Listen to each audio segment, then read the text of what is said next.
So what do you think about Threads? I haven't formed an opinion on Threads like everybody else, given the shenanigans that were going on our preferred social media app, twitter.com, over the weekend with the rate limits and everything that was going on there. I did go over and snag my username. So if you want to follow me on Threads, at Realbird Lawyer. I have a But question about this. yes, Did you? I know you didn't have make an a. Instagram account. Yeah. Did you? Yes. Okay. So, I now own 4 Instagram accounts. but my question is, oh right, because Molly.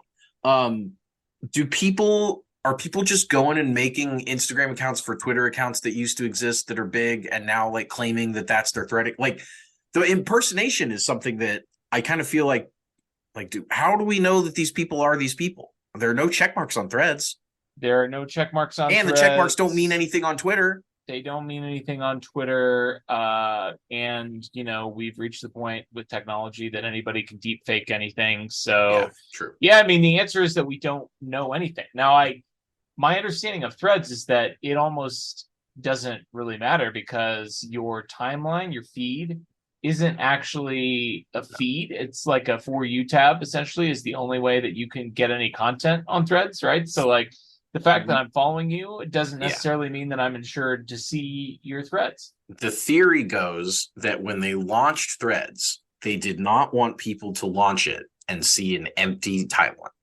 because they hadn't followed people yet. People hadn't tweet or threaded. They hadn't threaded yet.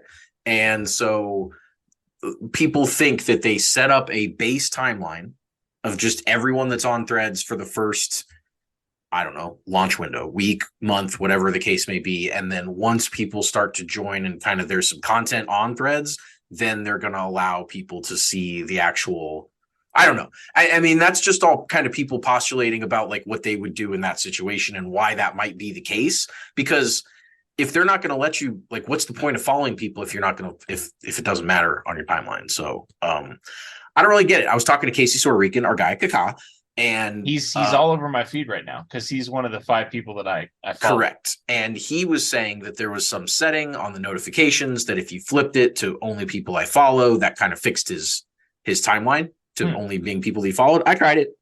Didn't work for me. I don't really get what the deal is with Threads. It's crazy. It's a new social media world, and hopefully the smoldering wreckage that is Twitter will not derail our entire podcast future. Elon and Mark Zuckerberg enter. Hopefully only one will leave.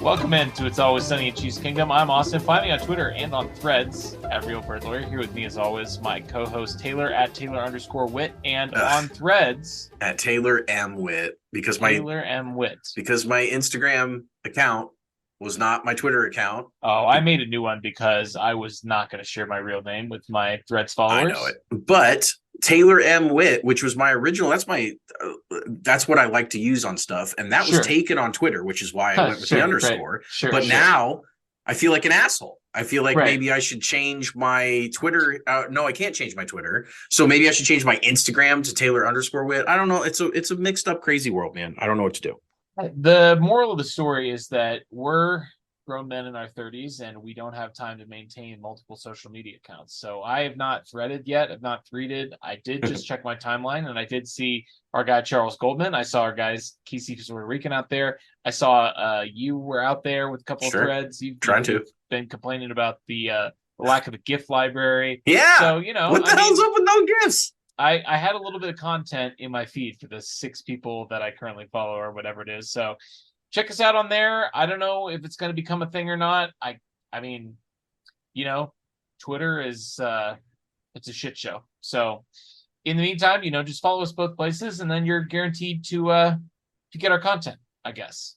And you can also, of course, check us out on Discord if you want to be a part of our Discord server.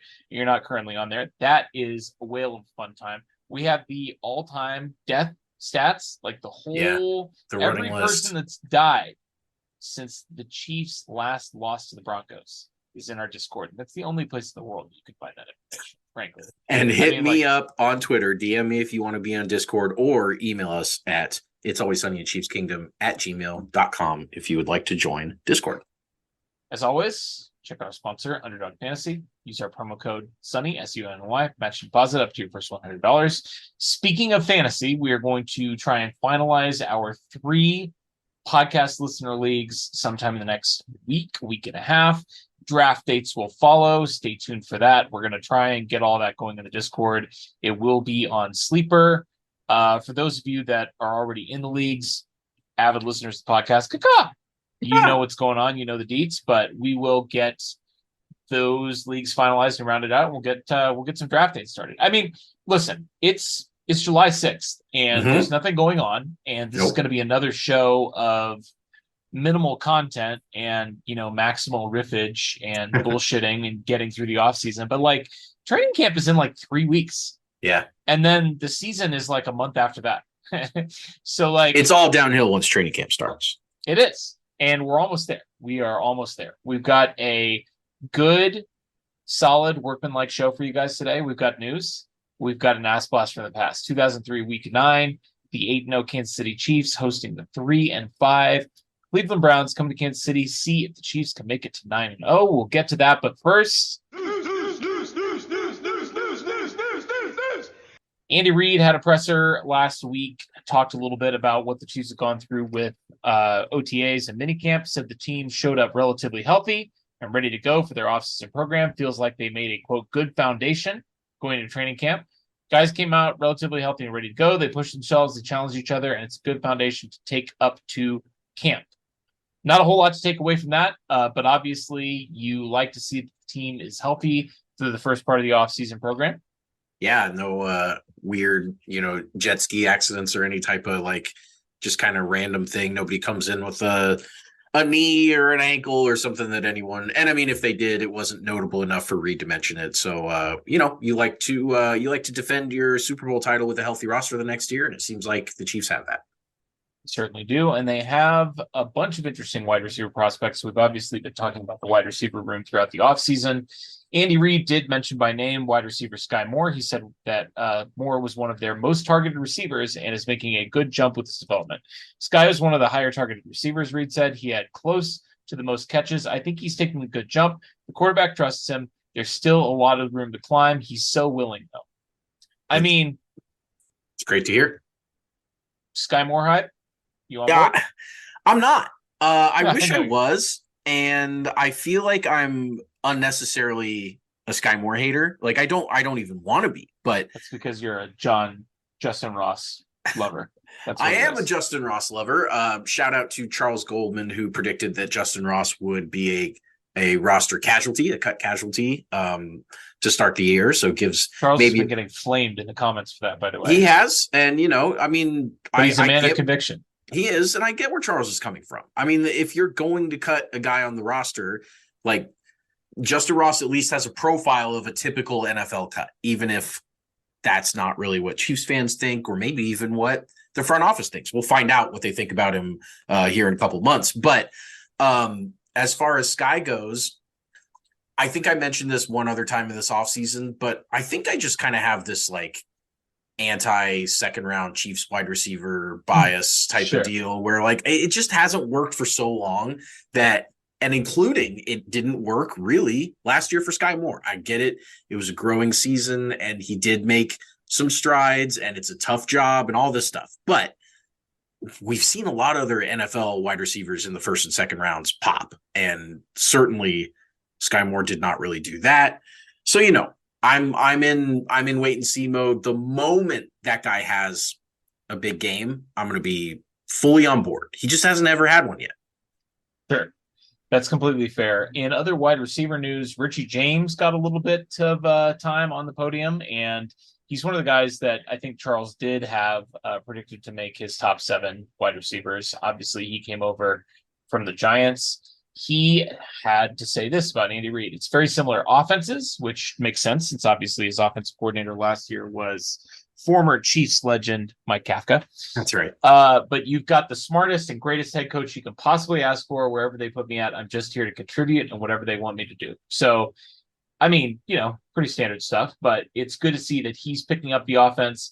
I mean, it's inevitable that one of these wide receivers surprises. And, I think we all know Kadarius Toney and Sky Moore and MVS are making the roster. And after that, Rashee Rice. Sure, Rashee Rice, of course. But after that, I think we have a good idea. Open. We can make educated guesses.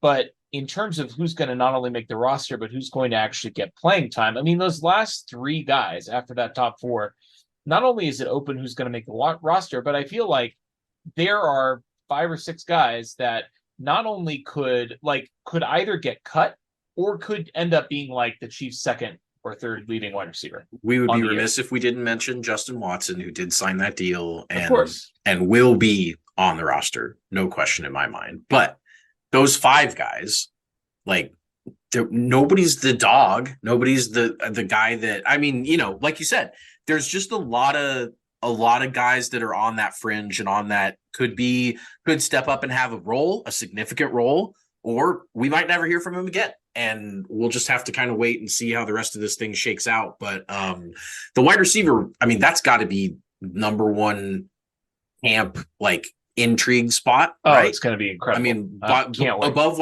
all the other spots. I mean, really, when you think about the roster just in general, the construction of it, other than the wide receivers that we are all very interested in seeing how that room shakes out and all that stuff, I mean, everything else is pretty cut and dry. The D-line is deep, but they have room for all those guys. It's not like we're worried that one of the guys that we really like on the D-line is going to get cut. And, the O-line's in good shape. Linebackers are in good shape. Secondary's in great shape. The wide receivers, that's it. That's the one that I'll be really curious about. In other news, you want to talk about the Super Bowl? I do. I always want to talk about the Super Bowl. And in fact, a couple weeks after we won the Super Bowl on this show, we promised you that we would not be like all those other shows and immediately move on and forget about the Super Bowl, because we didn't immediately move on.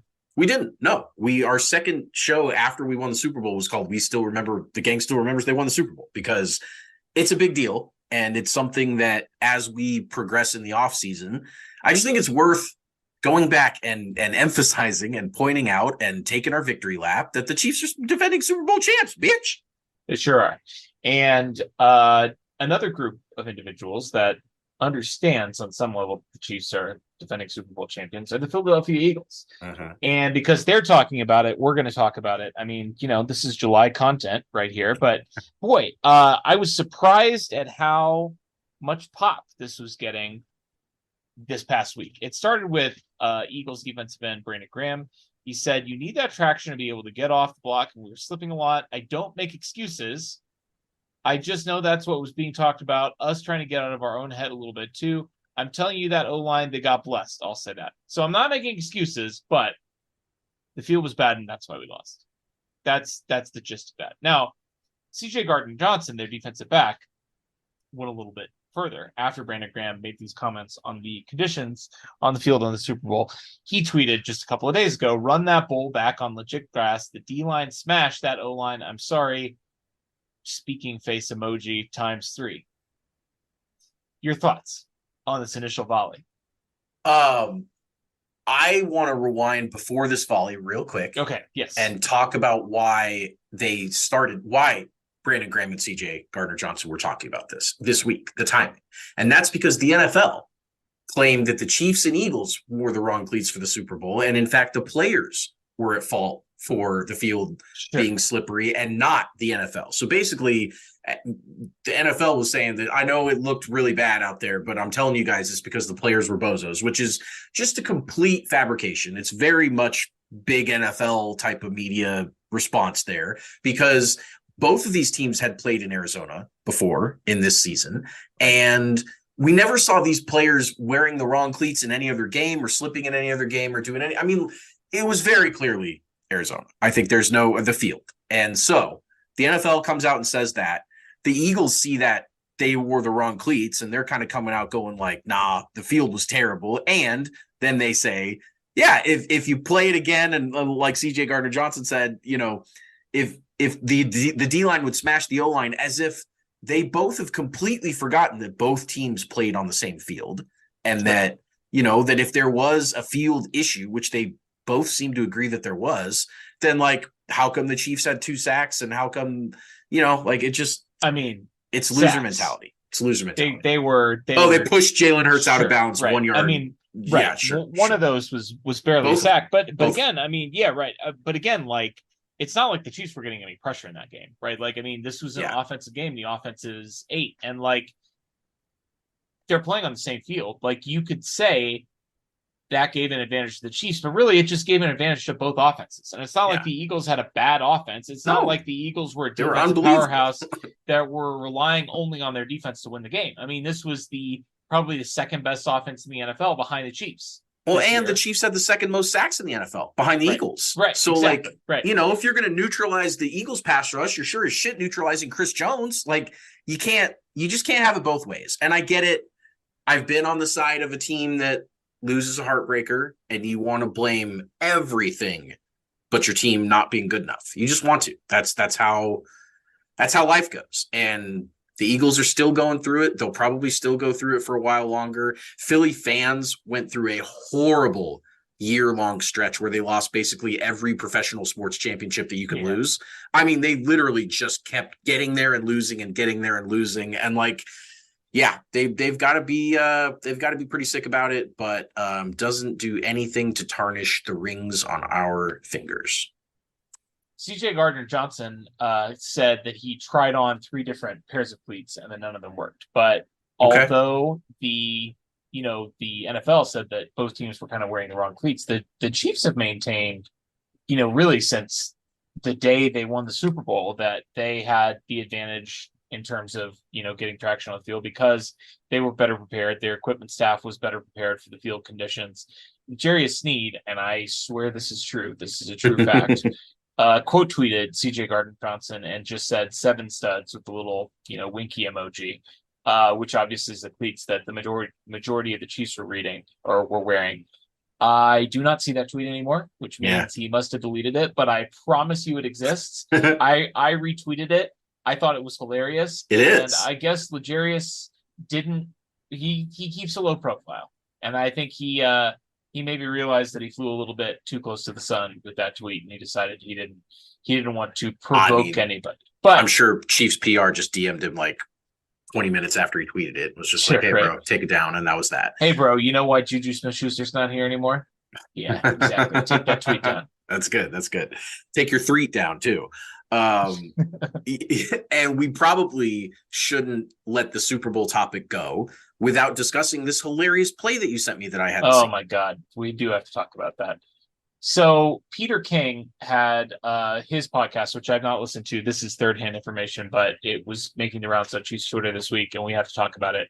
So one of our intrepid Chiefs fans and followers listened to the Peter King podcast where he mentioned that there was another hold on James Bradberry, on Juju Smith-Schuster at the end of the game, the play of the Super Bowl, the utmost controversy in this game. And it wasn't even the only hold on the play. So our intrepid fan and hopefully listener, I know he follows me on Twitter, but I want to give proper credit here, at DMacWake316, went back and said, lo and behold, Darius Slay on the bottom of the screen wrapped around MVS. And he posted a clip of it. I retweeted it. Go check that out on Twitter. But sure enough, on the All-22, you can see Darius Slay just absolutely mug MVS on this play. Like, long the All-22 balls passed, right, definitely. Exactly. It's clearly a hold. It's just as clearly a hold as the other hold, which Eagles fans say wasn't a hold. Right. Like, I want to see, obviously, NFL films, and I'm still kind of a little bit surprised that they did this, and they were so upfront about this, but like, NFL films has like a close-up, slow motion, high definition capture jersey tug of that tug, Darius Slay's Slay's jersey tug, and I want to see it. I just want to see it. The All-22 is surprisingly good quality. A lot of All-22 is garbage. It is the Super Bowl, but like, it's still, it's a high It camera looks angle. like Zapruder film sometimes. Like it's just not quite there. Yeah. I mean, imagine what All 22 film looked like in 2003, given what the broadcast copy looked like. We've been watching it every week, as we will discuss in our next segment. But yeah, right, exactly. When we can discuss it, when it exists, because 20 years ago, information wasn't preserved like it is now. It might as well be ancient history. The Library of Alexandria has burned down. But in any case, all this to say that, like, for all the justification that went into, it wasn't a hold, when clearly it was, obviously it was a blatant hold by James Bradbury on Juju Smith-Schuster. There was no hold on the play. Yeah. Like, yeah, they could have called holding on that play. Now, I'm sure that the refs really did not want to call holding away from where the play ended up going, right? But I don't give a fuck what the refs wanted to call. Sure, no, I get it. You know what I mean? At the same time, like, and people pointed this out, Chiefs Insider, who originally mentioned the Peter King pod, mentioned this, but, like, I mean, the fact that two guys are holding in that situation on opposite sides of the field, and I mean, like, pretty blatantly holding. I mean, this isn't just, we're going out here and we're doing our jobs. Like, it's almost like it does tend to suggest that they were told. I agree. Don't give up a touchdown this play. Which I don't know why they would be told that, because it's obviously not what you want to do in that situation, given where the Chiefs were on the field. You obviously want the Chiefs to score in that situation. Yeah, I mean, you don't want to get called for a penalty in that situation, because it obviously allowed the Chiefs to essentially run the clock down to almost zero and kick the go-ahead field goal. But I think Jonathan Gannon. True. I think that actually was more like they were told or coached or encouraged that if it gets down to it, the refs aren't going to call that play or call that flag. And if it's a pass play, Bill Belichick. Exactly. If it's a pass play in the last 2 minutes of the Super Bowl and you're down by the goal line and that if you give it up, it's a touchdown, just mug them, because they're going to not want to call that flag. And that's kind of what it feels like to me, is that they were told, be extra aggressive, get your hands around them, make them catch it over you and make them earn that touchdown. And instead they broke the rules and they were caught. That's what it feels like to me. Again, going back to, just to close the loop here on what they were told. Obviously, we talked about this before, but the way that the Super Bowl ended last year would suggest that was bad advice. Yeah, for the Eagles to give their players. Good point. And with the most recent sample size of the last 2 minutes of the last Super Bowl before this one, maybe not the best decision by the Eagles coaching staff to tell them that. Who knows if it came from the DB coach, if it came from the top. Obviously, Jonathan Gannon hasn't shown that he knows ball necessarily, so I wouldn't be surprised if that were the case. But in any case, stop complaining, Eagles fans. Stop complaining, Eagles players. You sound like Bengals fans and Bengals players, frankly, and that's not a good look. It's not a good look at all. It sounds like a team that isn't used to winning championships. Yeah, that's what it sounds like.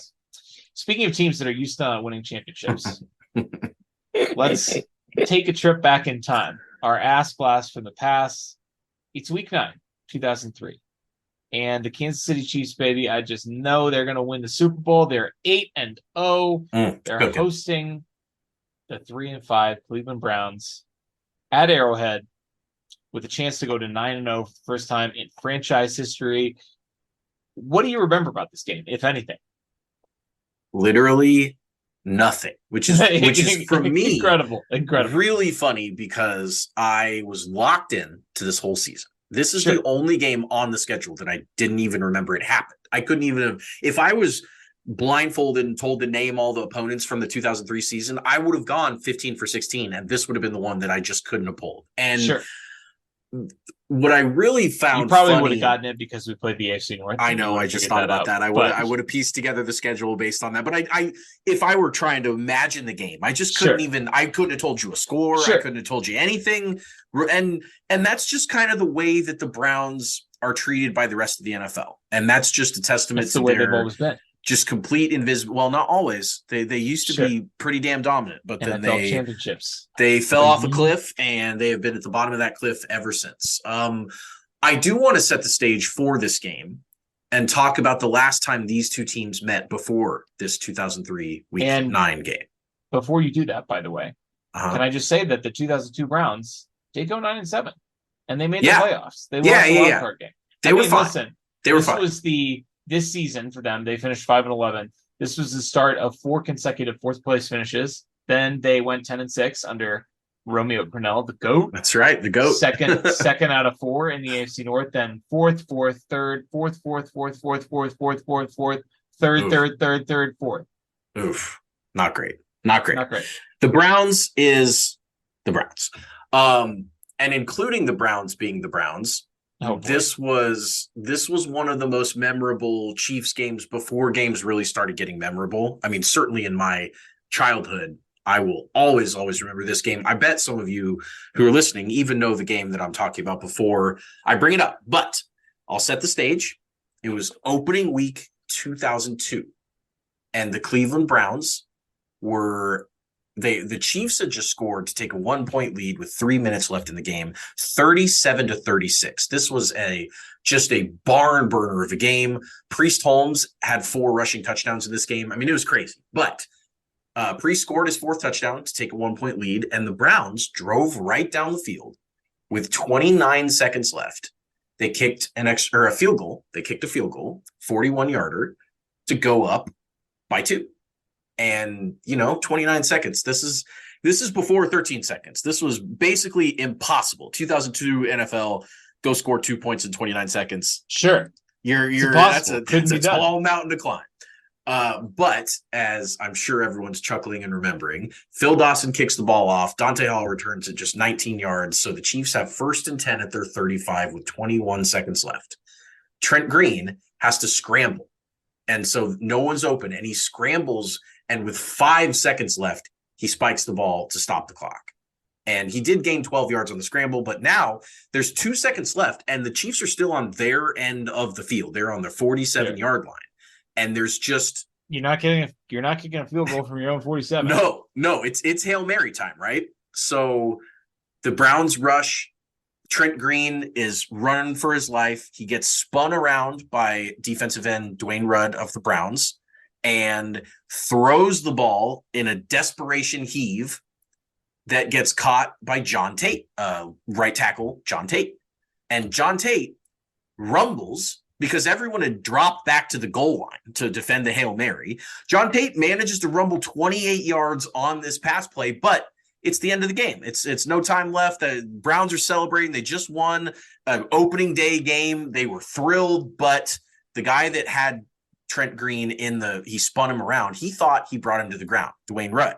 So he, as John Tate's rumbling down the field, takes off his helmet in the middle of the play and throws it in celebration, gets penalized unsportsmanlike. And so the Chiefs move up from the 26-yard line where the play ended to the 13-yard line. Morton Anderson trots out with zeros on the clock, kicks a 30-yard field goal, and the Chiefs win opening day 2002, 40-39 over the Cleveland Browns. Just an unbelievable ending. One of the craziest endings of NFL history. Now, fast forward to 2003. You think the Browns were itching for revenge? I mean, I'm sure they were itching. I'm sure they wanted the revenge, but itching like a hound. Itching like that we want. But instead, I mean, this game, much like our previous recap where the Chiefs absolutely busted up the Bills 38-5, this game was an ass kicking in the final score. It unlike that game, it did kind of take a little bit to get there, but sure. The Chiefs run away with this one in the final box score, 41-20. What are some thoughts that stick out to you about looking back at this game and kind of seeing how it all broke down? Well, this is one of those games that we don't have a complete record of. I mean, it's a visual record. It's lost to time, a visual record. We do fortunately have play-by-play. There are games in NFL history that we don't have play-by-play for. That's one of the things that I'm most excited for AI. I want AI to be able to be advanced enough to go back and watch every game in NFL history or listen to whatever record we have, which, I mean, for some games, we don't have any record, right? But I want it to be able to go back and put our play-by-play data back before 1994, which I think is as far back as it goes. Oh, dude, how about reversing it? How about looking at play-by-play data and creating the video off of it? Oh, that would be amazing. Sure. Yeah. Huh? Yeah. Okay. Someday. Someday. Not this day, unfortunately. No. This game, we were left with highlight clips on YouTube of poor quality, grainy, really squinty little films narrated by Chris Berman. And what stood out to me from what we could glean from this game, we could actually observe and watch from this game. Offensive line was absolutely dominant in this game.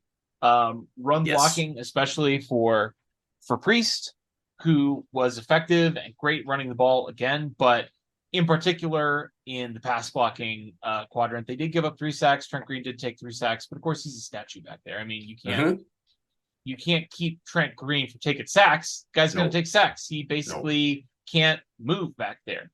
But by the way, all 4 sacks by Cleveland were by defensive end Andre Davis. All 4. Linebacker, edge, whatever you want to call him. But so that's pretty impressive. We're going to talk about the 4th sack here in a minute, because I just mentioned that Trent Green was responsible for taking 3 sacks. I'll leave you in suspense as to who took the 4th sack in this game, because it is part of our awards segment, and I don't want to give it away. But this game was crazy. I mean, the Chiefs were pretty dominant throughout this game. They had a 10-point halftime lead, and then they outscored Cleveland 14-3 in the second half. And you come away with a 21-point win in this game. Everybody played pretty well. I mean, there's nobody that really jumps out except for the one player who we did have to unfortunately give the trash man to this week. Everybody kind of contributed. Larry Johnson even made an appearance. He only had 2 carries for 2 yards, but when Larry Johnson's getting into the game in 2003, things are going good. Things are going good. Things are going real good for the Chiefs. Yeah. Johnny Morton, who's been our whipping boy the last couple of weeks, shout out to him. He's not going to get named for an award, but he did have 3 catches, 49 yards in TUD, including a 28-yarder in there. Mark Bowrichter had a 30-yard reception in this game. Eddie Kennison had his only 100-yard game of the year. Tony Richardson had a nice 14-yard reception in there. Just guys filling up the box score on offense, and really a competent performance by the defense. Kelly Holcomb was the Browns quarterback in this game, and I personally don't remember or know anything about Kelly Holcomb. Oh, I remember tons about Kelly Holcomb. Okay, good. Well, this is maybe you can explain this to me, because I did not look this up before we did the show, because I wasn't interested in Kelly Holcomb's backstory. But as soon as I mentioned his name, I instantly became interested in his backstory. He debuted in 1997. He was 0-1 for the Colts. Mm-hmm. He appeared in 5 games, and he started 1 game. He lost. He threw 1 touchdown and 8 interceptions in 73 pass attempts, including 1 start, which is absurd. Yeah. He did not appear in an NFL game again until 2001. So he took like a 4-year layoff there where he wasn't playing in the league. He reappears as a 28-year-old for the 2001 Browns. He throws 12 pass attempts. He starts 2 games the next year in 2002. And then, he ends up essentially as their primary starter this year. He starts 8 games and goes 2-6 for the Browns, 10 touchdowns, 12 interceptions. What is your recollection of Kelly Holcomb? Because this is the first that I'm really hearing of him or understanding about him. I remembered him as first a backup to Peyton Manning with the Colts. So he kind of was just a nobody.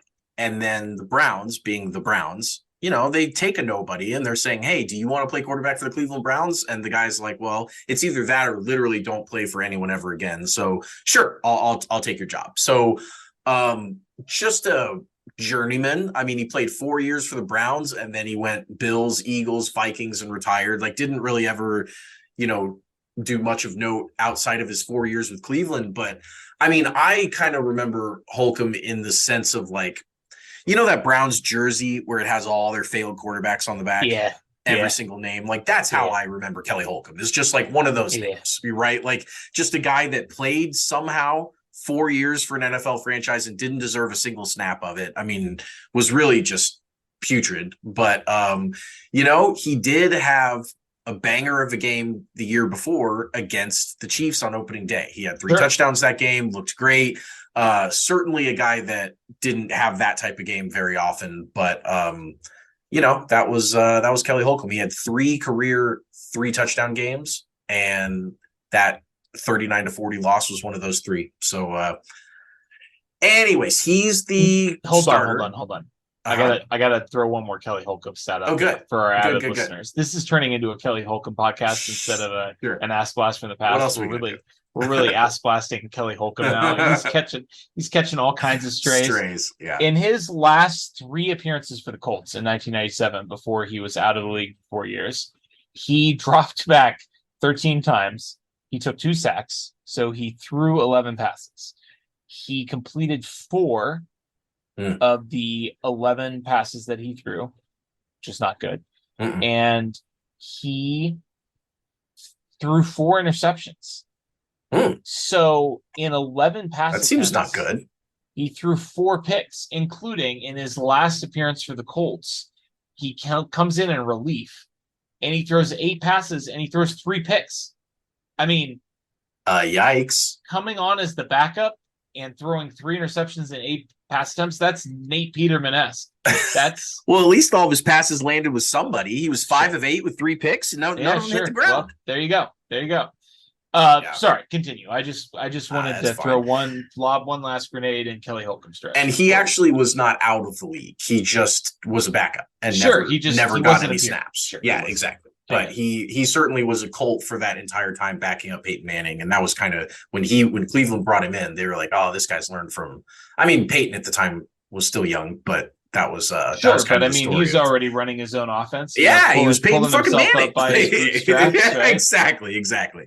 So, I mean, when you look at the team stats in this game, one thing that really stood out to me, 3rd down conversions, the Browns 3 of 11, the Chiefs 12 of 16. Whew. 12 of 16 on 3rd down. That's hot. You just can't get them off the field. That's every time they had a 3rd down, they had a play drawn up for it. Total yards, the Chiefs more than doubled them up, 199 for Cleveland, 443 for the Chiefs. Just a complete game. Just a really, really solid showing. Priest Holmes, he had 92 yards rushing and 66 more yards receiving, which was very Priest Holmes 2003 box score numbers. But I mean, and 2 tuds on the ground. Exactly right. I mean, he put up 150 yards and 2 touchdowns easier than any player in Chiefs history, bar none. I mean, just ate offense up and spit it out. And so, yeah, just another day at the office for this 2003 squad. Something that when they had to take care of business, when the 3 and 5 Browns come limping into town, they take care of business. Absolutely. They run them right off the field. And it just kind of, this was the 9-0. This was the 9th win. They were unstoppable. And, I mean, this is the 2nd straight blowout. They had to have been thinking at this point, like everything is lined up. Like this is absolutely as good of a Chiefs squad. It's all in front of us. Honestly, if you think about the performance of this team, they were as good as any of the 90s, as good as any Chiefs teams ever existed, this 2003 squad, because they had a great defense. They really did. This team could play defense, but what they never had before was a good offense to go along with the good defense. It was always just praying to God that you're going to win a game 13-10. I mean, and now they could put up 40 points a game and they could go take the ball away. They're not shutting most teams down to 100 yards of offense or anything, but what they could do is they could step in front of a pass and they could be athletic and at the DBs could play. At this point of the season, they could. Well, sure. That's the perspective we have here is the 9-0 Chiefs. Sure. The 9-0 Chiefs were the best version that most Chiefs fans, unless you watched Lenny, I mean, really, this was like the peak of Chiefs football. That's what I remember. That's kind of the intoxication of this squad was like, oh my God, like when everything works on a football team, this is what it looks like. It looks like you can beat them with a punt return. You can beat them on the ground. You can beat them in the air. You can beat them on defense. Any way it is that you need to go win a football game, this Chiefs squad was capable of doing it. It was wild. Well, and not only that, but like we have to kind of take stock a little bit here of, the context of what it meant to be playing in the NFL in 2003. Now, the Patriots would end up finishing 14-2 that season, and obviously they were coming off of 2 championships, one championship, and then they missed the playoffs in 2. Right. And then Right. this was their second one Right. this year. Right. Yeah. But I mean, at this point, the Patriots, they started off 7-2. So, they're 2 games back of the Chiefs through 9 weeks. You had obviously Peyton Manning's Indianapolis Colts. They would end up finishing 12-4 that year. But even though, you've got these 2 absolute legends of the game, 2 of probably the 5 best quarterbacks of all time, and Tom Brady and Peyton Manning, it's still early into their career. I mean, like you were saying, like, it's not like, I mean, Tom Brady only has one ring at this point, and he game managed the fuck to that ring, right? Yeah. It's not like he was Trent Dilfer at this point in his career. Sure, he's not playing at an MVP level. Peyton Manning obviously has already won, I think, his first MVP at this point, but 2003. I thought his first one was 04. Actually might be. Well, we can fact check that. But in any case, I mean, Peyton Manning's obviously great, but like, I mean, we're 5 seasons into his career at this point. He certainly has not. He's off to a great start. This was his first MVP year. 2003 was. This was his first MVP year. He split this one with Steve McNair. He had a couple of second-team All-Pros. He'd been to the Pro Bowl a couple of times, but like, and he had no playoff wins at this point in his career. He was 0-3 in the playoffs. So it's not like we knew at this point that the Chiefs had to go through 2 Hall of Fame quarterbacks to get to the Super Bowl. Certainly not. No. It was very much we're 9-0, and we absolutely could be the best team in the AFC. We could be the best team in the NFL. I would actually say also that when you compare it to the careers of the guys that had those, so like you look at Marino and Favre and Elway and the guys that kind of had won a lot, Aikman, like they were out. This was the right, I mean, Favre wasn't out yet, but he certainly wasn't. And he was in the NFC. Exactly, exactly right. But like, these legendary quarterbacks were not standing in the Chiefs' way at all. If anything, they were all either retired or on their way to retiring. And I mean, the world was wide open. The world was their oyster. They absolutely, Roethlisberger hadn't been drafted yet. That was 04. A lot of the guys that would come later, like Rivers, you said, Eli. Rivers, exactly. That whole 04 draft class. Like this was 03. This was the NFL world was just for the taking, open for the taking right now. Let's talk about the awards here, because we've got a couple of fun, memorable moments from this game that we're going to talk about in the context of the awards. Not for our 5-star man. That's going to be Trent Green. I mean, what can you say about this guy? This is one of his best games as a Chief. Absolutely. 29 of 42 for 368 yards, 3 touchdowns and no picks. He did take 3 sacks, but he was in total control of this game. I mean, he made some ridiculous throws. The one of the touchdowns, I think it was the one to Johnny Morton, if memory serves. That was like a rainbow throw, almost like kind of over the top, like a Russell Wilson-esque moonball. But then, he had a dart on 3rd and 11 to Tony Gonzalez in the end zone for one of those 3 touchdowns. I mean, put it where only Tony could go up and get it, like only Tony Gonzalez, the former basketball player, could do. Just throwing darts in this game. Yeah, 7th most pass yards as a Chief for Trent in this game of his whole career, and just was, as you said, in control. Absolutely, 119.9 quarterback rating. I mean, looked like Mahomes out there, like just did whatever he wanted to do. It helps when you have the most dominant offensive line in the game, as we talked about. That whole unit, the backs, the receivers, the line, they just played a hell of a game. They just did 2003 Chiefs stuff here, and Trent was definitely the beneficiary of that. 70% of your passes completed, 368 yards. I mean, what more can you say? He was amazing. Yeah, this was his 10th best game as a Chief by passer rating, like you said, and then obviously also top 10 in yardage. A really great performance by him. He only had 4 games only 2 games as a Chief where he had more than 3 touchdown passes. He had 5 spot against the Dolphins the year before, and then in 2006 would have his last 4 touchdown performance against the Browns. But I mean, it's nice to play the Browns. Three touchdowns and 360 yards is kind of that's peak performance for Trent Green. So 5-star man for him. Now let's turn to the trash man. I'm the trash man. I come out, I throw trash all over the ring, and then I start eating garbage.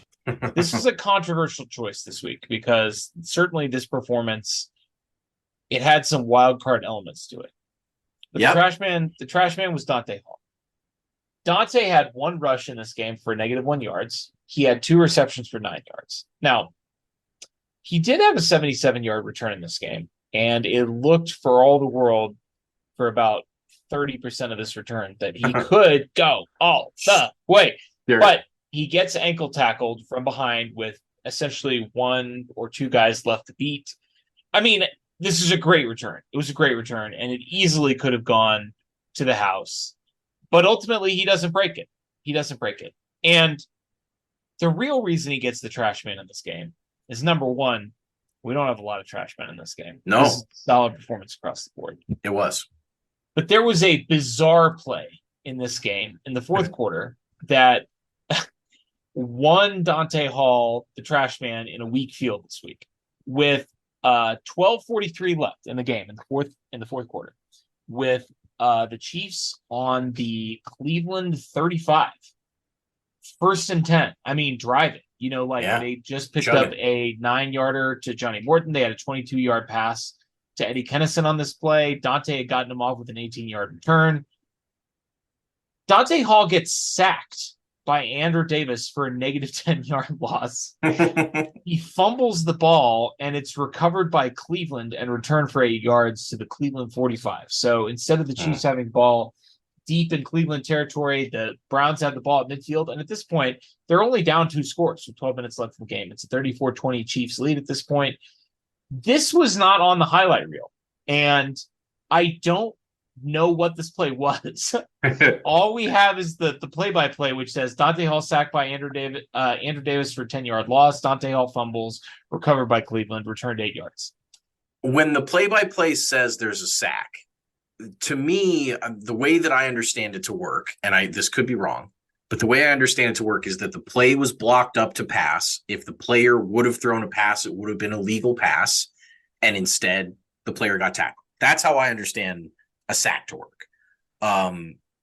If that's the case, then what the Chiefs must have been trying to do here was a wide receiver pass, was throwing it, running him in like a reverse, pitching him the ball. But instead of having guys blocking out for the reverse, they stay back to pass pro. And, Dante's trying to look downfield for Johnny Morton or Eddie Kennison or someone and get him the ball and can't find him and tries to wiggle around and do his thing. And again, like you said, I haven't seen this play, wish we had, but he fumbles. He gets sacked. He fumbles the ball. The Browns take it over. And I mean, talk about an absolute swing of win probability on one play. Just didn't need to do it. Kind of got too cute. Dick Vermeil and Al Saunders got too cute there. Poor guy. If any of our fans somehow, our listeners, remember this play and can tell us what happened on this play, please DM us or add us on Twitter or add us on Threads. Or if you can find the video or something. Or if you can find the video, please send it to us because I am dying to know what actually happened on this play. What ultimately happens in the game, by the way, just to close this loop, and this is another oddity from the dark ages of 2003. Kelly Holcomb completes a 6-yard pass. They run up the middle for 1 yard, and on 3rd and 3, somehow the Chiefs stopped the Browns for an 8-yard loss, but there is no play-by-play data. It just says dash dash. So we literally have no idea what happened. What? That play was lost to time.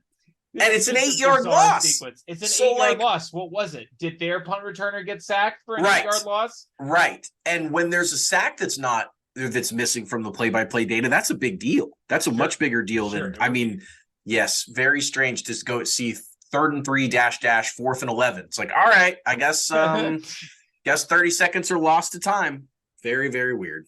Give me your pick for the wild card. Wild card, bitches! Yeah! So the wild card for me is a funny story. It's Eddie Kennison.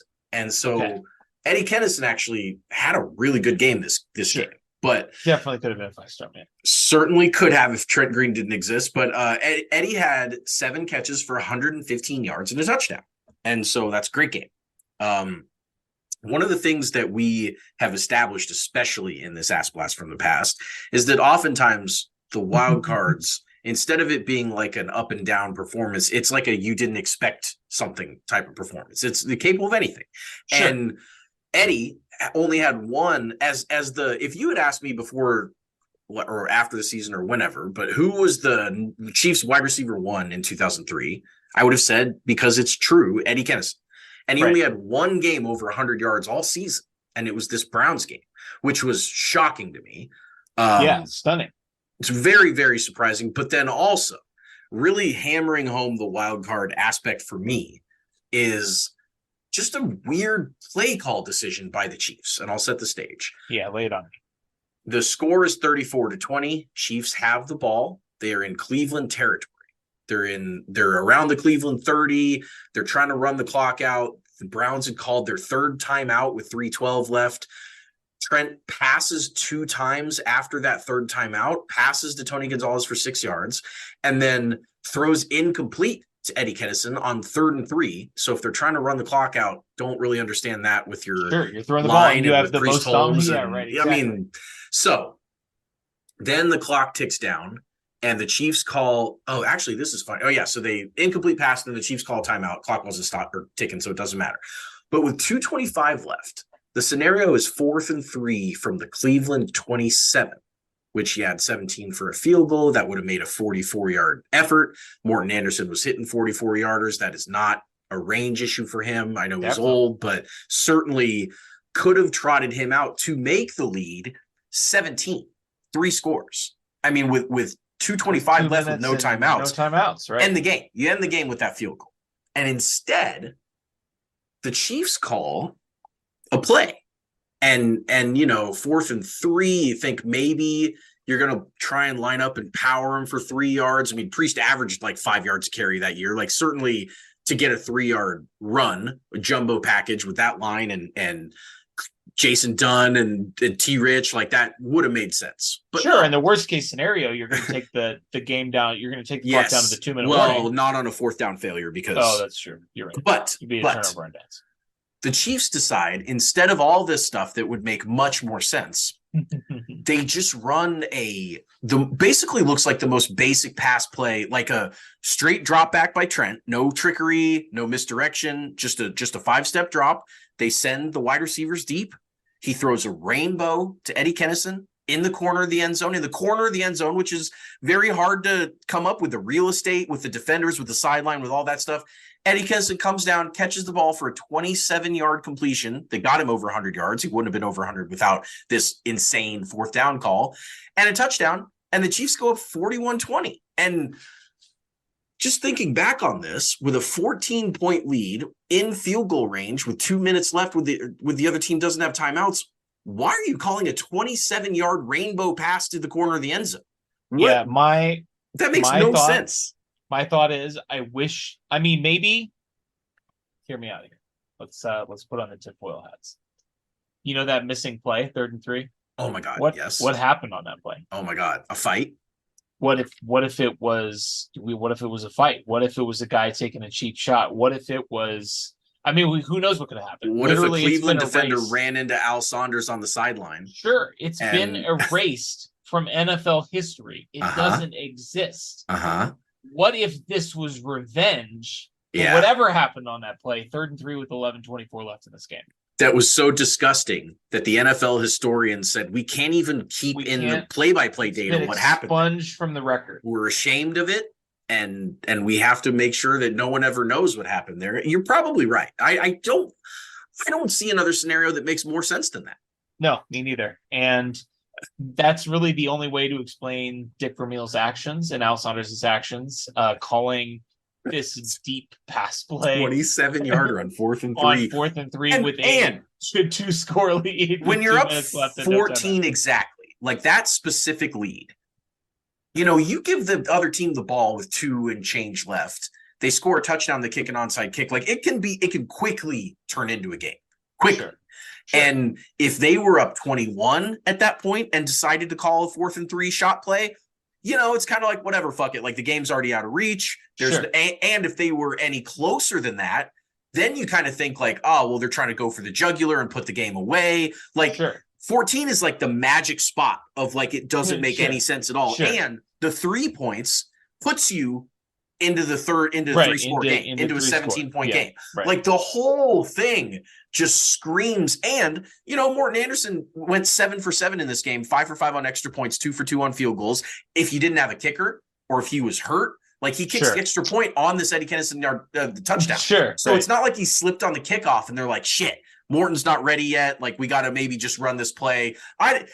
No circumstance that I've ever seen this makes sense for this game. It's just bizarre. It's definitely a conspiracy. It's definitely probably related to QAnon and the stolen election. And it's always sunny in Chiefs Kingdom.